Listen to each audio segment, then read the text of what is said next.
നമ്മുടെ ചോദ്യം, ദേവിക്ക് 45 വയസ്സ്, അശ്വതിക്ക് 18 വയസ്സുമാണ്. എത്ര വർഷം കഴിയുമ്പോൾ ദേവിയുടെ പ്രായം അശ്വതിയുടെ ഇരട്ടിയാകും? നമ്മുടെ ഓപ്ഷൻസ് 8, 7, 10, 9. പല ട്രിക്ക് വഴി നമുക്ക് ഇത് കണ്ടുപിടിക്കാം. ഏറ്റവും ഈസി ആയിട്ടുള്ള ട്രിക്കാണ് ഇന്നത്തെ വീഡിയോയിൽ നമ്മൾ നോക്കാൻ പോകുന്നത്. നമുക്ക് 2 വയസ്സുകളാണ് ചോദ്യത്തിൽ തന്നിട്ടുള്ളത്, 45ഉം 18ഉം.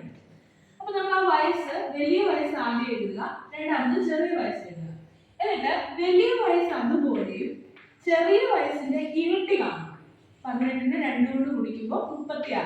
എന്നിട്ട് ഈ 2 നമ്പറും മൈനസ് ചെയ്യാം. അപ്പോൾ എത്രയാണോ ആൻസർ അതായിരിക്കും നമ്മുടെ ഉത്തരം. ഇനി ഇത് ശരിയാണോ നമുക്ക് നോക്കാം. 45ന്റെ കൂടെ ഈ 9 കൂട്ടുമ്പോൾ നമുക്ക് 54 ആണ് കിട്ടുന്നത്. അതേപോലെ തന്നെ 18ന്റെ കൂടെ 9 കൂട്ടുമ്പോൾ 27 ആണ് കിട്ടുന്നത്.